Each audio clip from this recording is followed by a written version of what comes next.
Предният път спряхме точно на най-интересната част, когато захванахме темата за това съществуват ли паралелни реалности и какво означават те. Днес към нашия разговор се присъединява и Еми за първи път. Много ми е драго, добре дошла. Здравей, Чоко, и на мен ми е много приятно.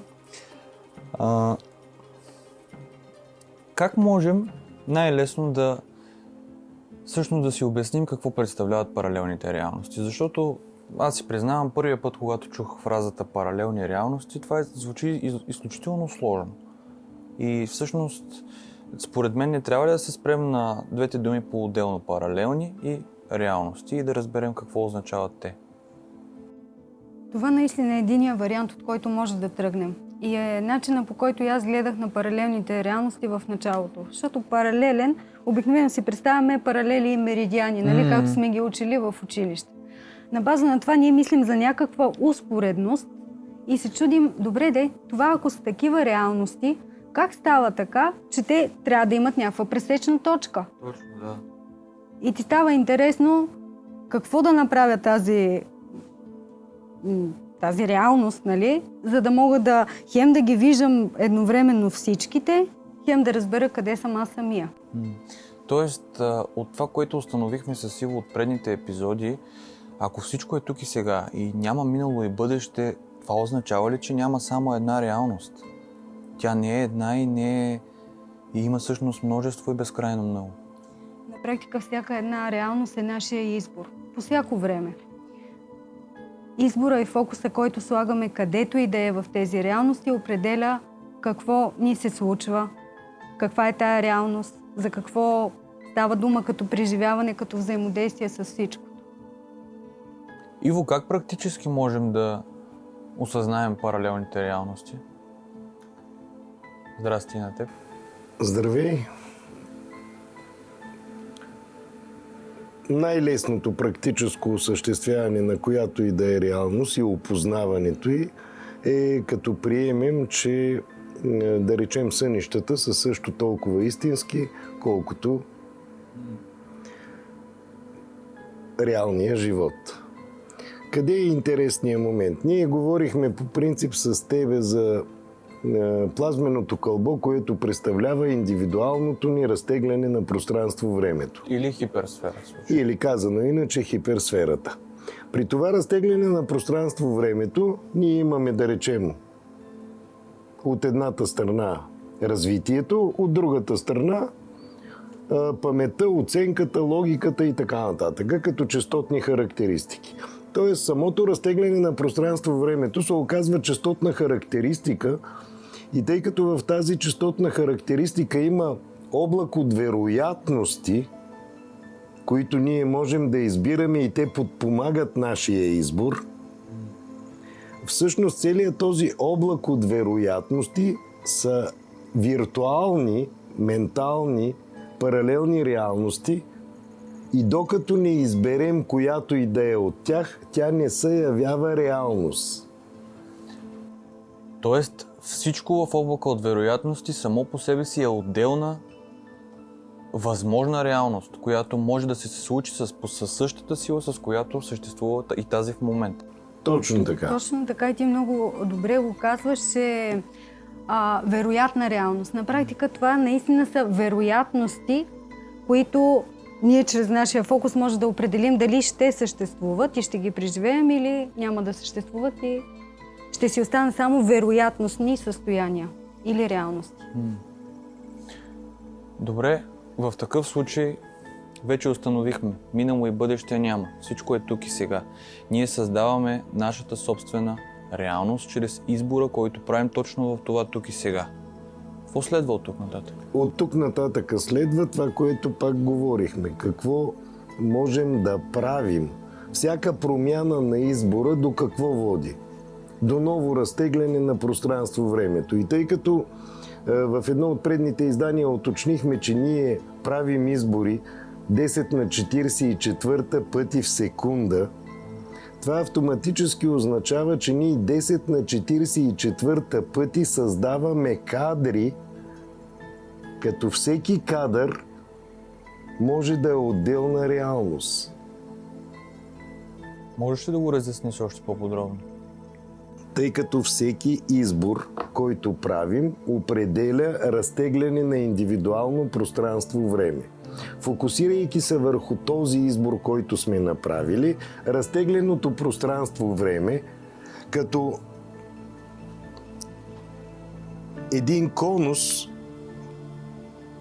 започва да форматира, ето тук е нашия избор, където е акта на мислене или избора, както го нарекохме.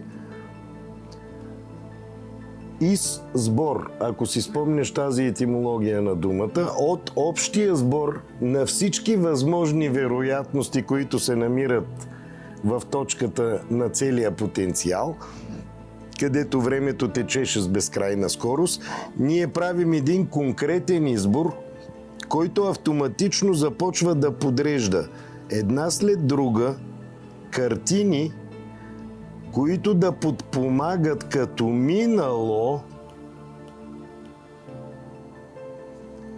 този избор и по същия начин пак такива успоредни кадри или картини, които ако трябва да ги нарисувам в перспектива биха изглеждали така, и всеки кадър е един вид съобразен с избора, който сме направили в средата. По този начин се получава едно илюзорно. Илюзорно и вероятностно. Пак трябва да го Илюзорно, допълним. вероятно минало и Илюзорно и вероятно бъдеще. бъдеще. И едното прелива в другото. Тук е много особен този момент, Какво имаш предвид под това, че едното прелива в другото?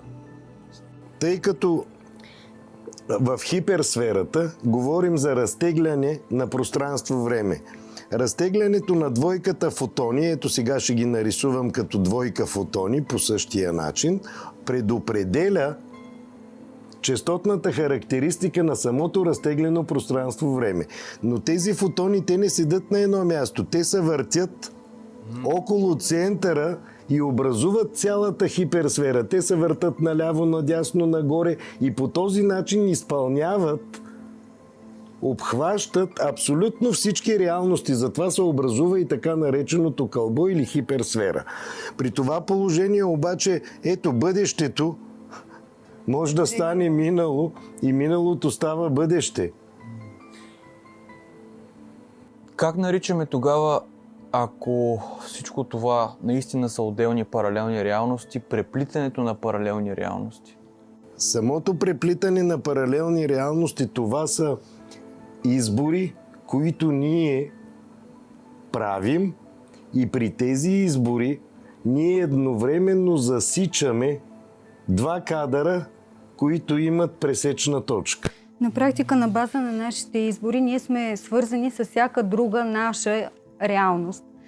И с всяко друго наше отражение, ако мога да допълня. Да, и всяко друго наше отражение. И в зависимост от силата, категоричността на избора и това, което той оформя, ти наистина можеш да видиш как изборът ти в едната реалност определя изслучването във всяка една от другите реалности. И много често се случва, аз това сякаш съм го преживял, аз в това време сякаш съм бил.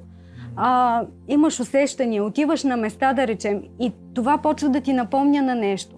Защо се случва? Защото там се е случило нещо наистина много силно. Може да е било преди 500 години, нали, от линейна гледна точка. Но то е тук и сега.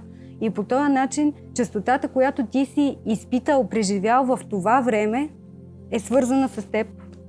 В мига тук и сега. И в същото време това важи, когато, да кажем, от наша гледна точка сега, да кажем преди 10 години, хората как казват, ето тогава беше изцяло друго време.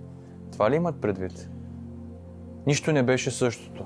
Точно така, но ти отново разглеждаш линейността на времето. Ако искаме да излезем от тая линейност на времето, къде е необходимо да отидем? Необходимо е да се върнем все едно в точката на потенциала. И сега си го представи пак като едно кръгче, аз отново го рисувам, в който има безкрайно много реалности, свързани с нашия избор. Като пайжина става. Пайжина, някои го наричат капан за сънища, и така нататък. Когато ние сме в този център, имаме досег до абсолютно всяка реалност. Ето тук ще ги надпиша реалност 1, реалност да речем 2, реалност 3 и така нататък. И тези реалности, като диаметри на потенциала, са безкрайно много. Коя реалност ще избереш да видиш, зависи единствено и само от самия теб. В този момент обаче, когато ние сме вътре в самия потенциал, ние имаме възможности чрез акта ни на мислене да изберем и да обследваме която и да е реалност от всичките. И само ако мога да допълня, нашия фокус определя наистина реалността, която преживяваме. Ти слагаш фокус и в този момент се случва, аз избирам 3.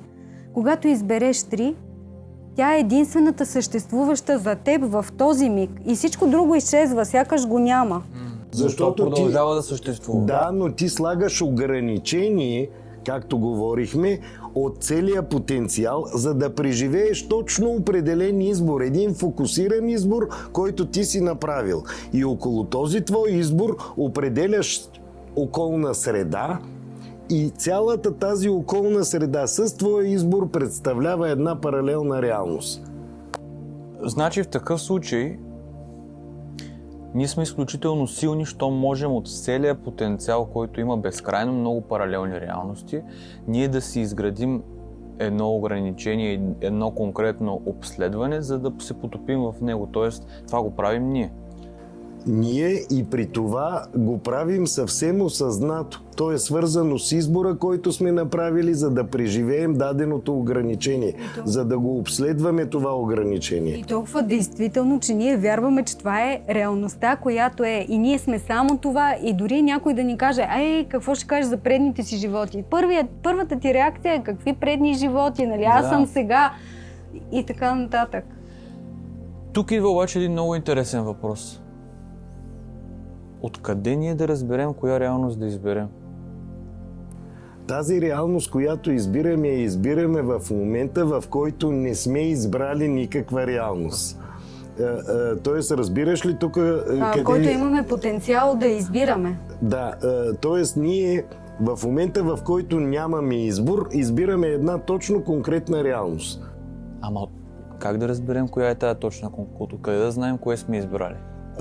Какъв е въпросът точно конкретно? От гледна точка на източника ли избираме, от гледна точка на потенциала или от гледна точка на холограмата, на шлифера, който сме в момента? На аз съм. Тоест, ако избираме от гледна точка на източника, ние един вид имаме информацията. Имаме информацията, защото там всичко е в покой и времето тече с безкрайна скорост. Ние имаме цялата информация за всичко, което е. А от гледна точка на холограмата? А от гледна точка на холограмата избора вече е направен, защото то няма да има холограма, ако избора не е направен. И осъзнаем ли всъщност този процес, нещата започват да се случват много по-лесно. Точно така. И свързваме глобалното с локалното. Точно. Много точно казано. Освен това, има един характерен момент. Разтегленото от нас пространство-време се явява всъщност и информационното поле, в което се намираме. Тази хиперсфера ние можем така да я изследваме, така да ни обслужва, че да се местим в различни паралелни реалности, дори когато сме избрали една конкретна паралелна реалност и сме оформили вече нашето ограничение. За всички, на които това им звучи като една фантазия, как се случва това на практика? Да усетим ние, че сме се преместили в друга паралелна реалност.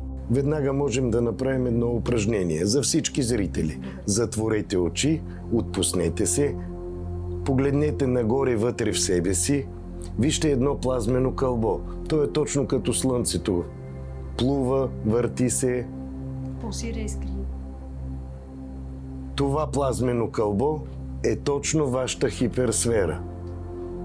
Сега спокойно може да я разширите, като и кажете: разшири се или като си го пожелаете дори вътрешно.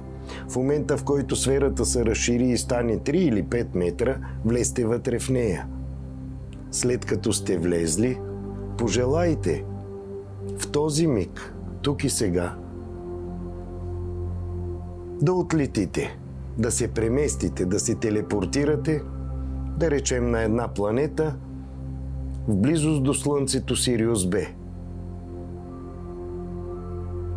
Сега наблюдавайте много добре, вече сте там на планетата и наблюдавайте.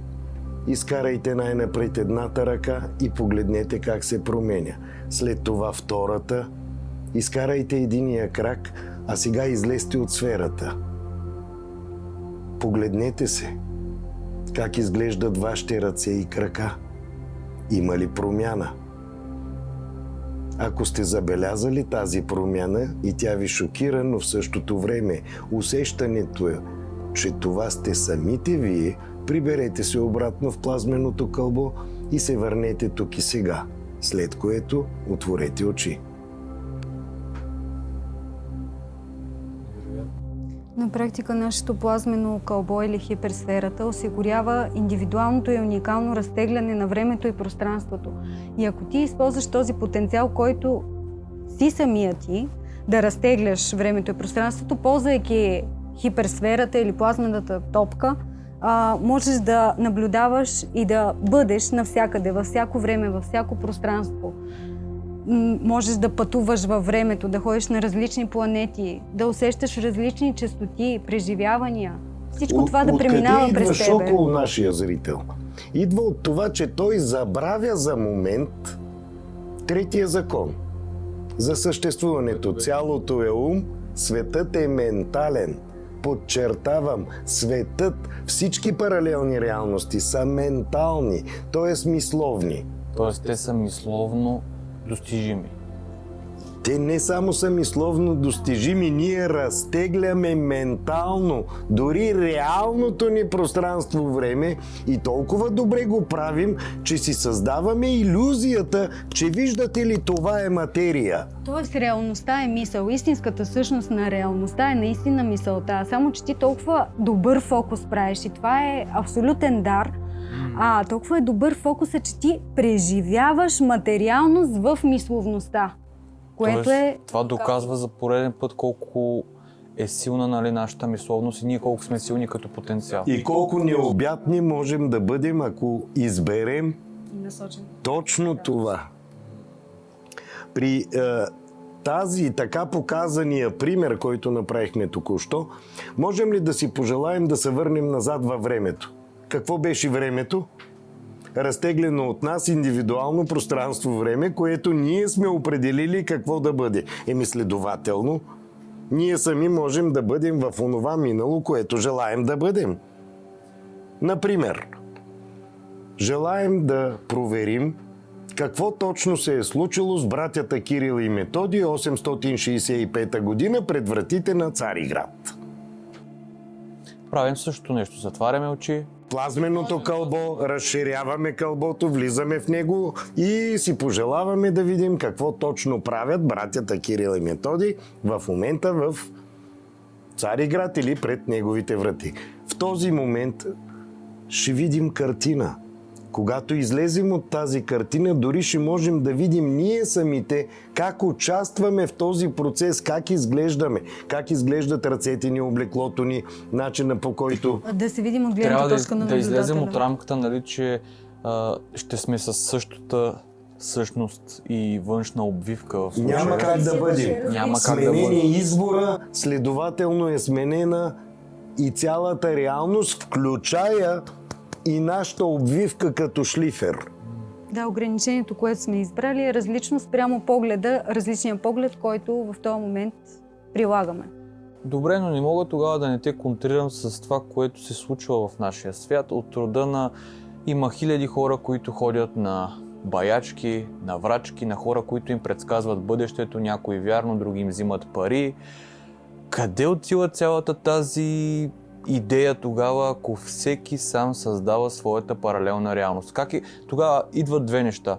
Ако, например, аз отида на човек, който се води, че може да ми предскаже бъдещето. Да. И в този момент, да кажем, аз имам нужда и се чувствам нещастен. Отивам при него и той ми казва: еди какво си, еди какво ще се случи до следващите 2 месеца.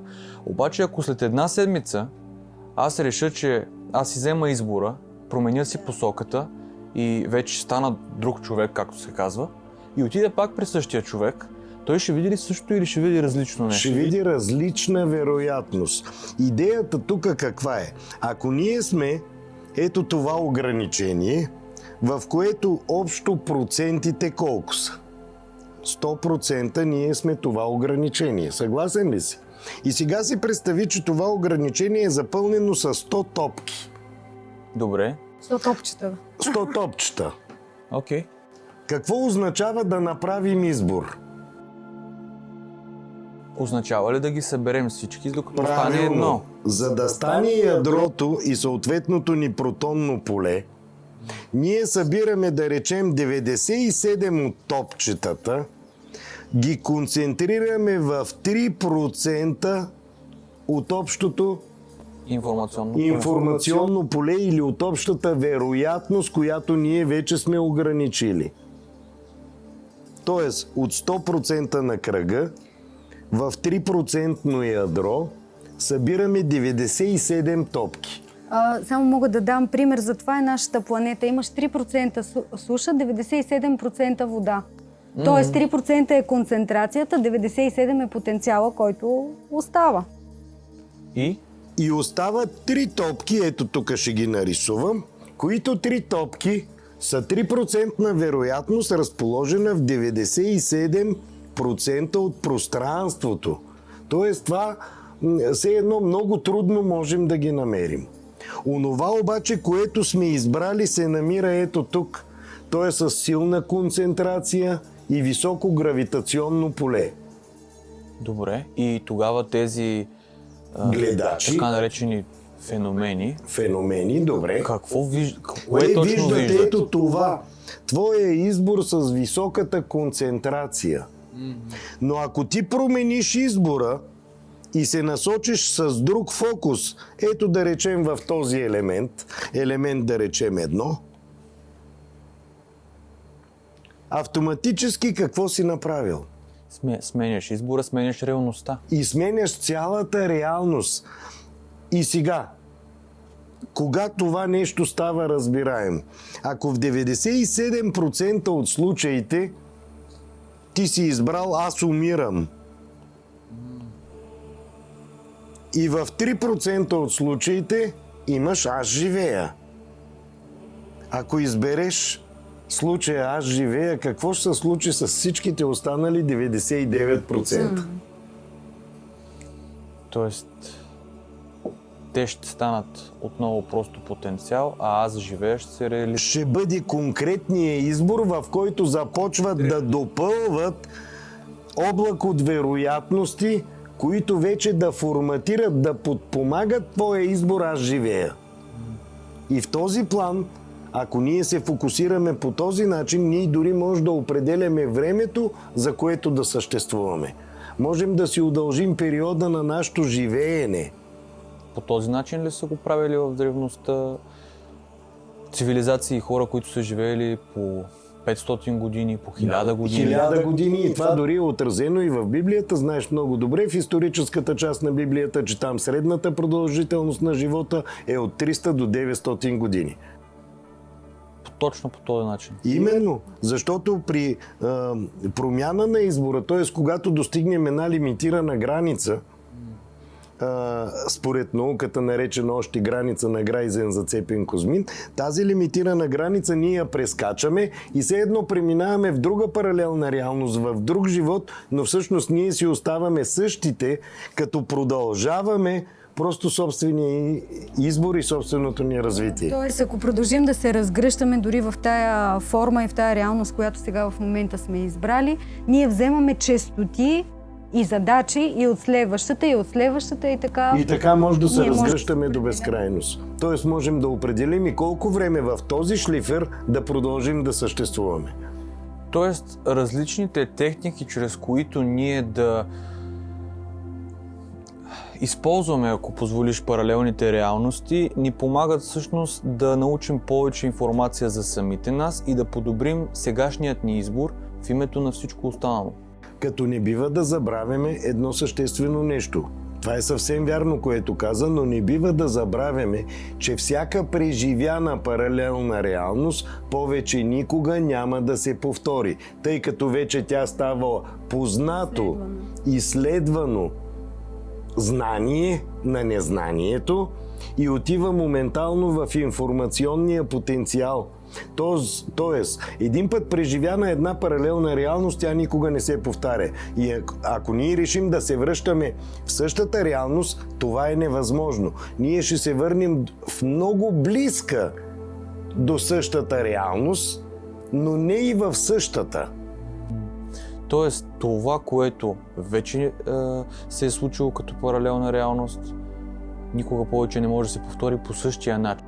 Да, защото това вече е изследвано знание. Това е като баркод от честоти. Въпросът е дали това изследвано знание е от самите нас или от околната среда, която също го е изследвала. Тогава за самите нас ще бъде ли изследвано или не изследвано? Значи, виж, преплиташ индивидуалното знание, индивидуалното пространство-време с общото знание и общото информационно поле и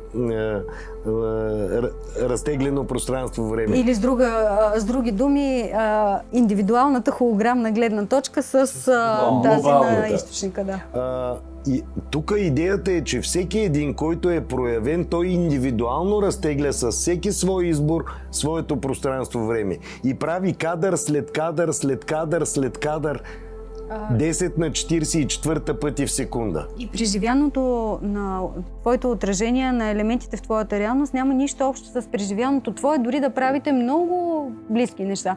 Тоест, твоето запълване на честотния диапазон, който да преживееш, наистина е изключително индивидуално и... Най-просто казано, Ивомир на Ивомир и Ивомир на Чоко, т.е. онзи Ивомир, който вижда Чоко, и Ивомир от Еми, т.е. онзи Ивомир, който вижда Еми, нямат нищо общо. Ивомир на Еми, Ивомир на Чоко и Ивомир на Ивомир нямат нищо общо. Те са коренно различни личности. И във всяка паралелна реалност, на всяко индивидуално разтеглено пространство-време, тази личност присъства с различни характеристики, с различни нюанси. Много близки една до друга, но коренно различни по своята... Спрямо трептенето на всеки един и неговия поглед, който... Тоест, това означава ли, че ако ние се научим да бъдем по-конкретни и концентрирани в нашите избори в настоящия момент, ще можем повече да боравим осъзнато с паралелните реалности? Правилно. Абсолютно ще можем да ги творим. Ние дори ще можем да ги творим и да се преместваме в тях, когато желаем. Тоест, това означава, че фокусирайки се, да речем, в една паралелна реалност от миналото, ние така можем да се потопим в тази реалност, че да забравим оная другата реалност, която е била в бъдещето и от която идваме. Яко. По същия начин обаче може да се преместим в бъдещето. По този начин, тъй като едното прелива в другото, ние можем да се преместим в паралелна реалност от бъдещето, точно със същата сила. С която и с такава в случая. И ако се фокусираме върху тази бъдеща реалност, ние ще започнем да преживяваме нея, като забравяме, че сме тръгнали от едно друго място. И това е най-бързия принцип на промяната. Започваш просто да трептиш на честотите на новата, бъдещата реалност и на практика вече се преместваш в нея. Тя вече се случва. Значи всичко това, което ни показват в нашите филми, които познаваме много известни, като Доктор Стрейндж, Интерстелър, Генезис, което е сън в съня в съня и много други примери, се оказва не научна фантастика, а нещо съвсем реално. Прекрасни документални филми. Тоест от тук насетне всеки, който гледа, може да погледне тези неща от една по-различна гледна точка, за да види всъщност какво са искали да ни кажат в този филм.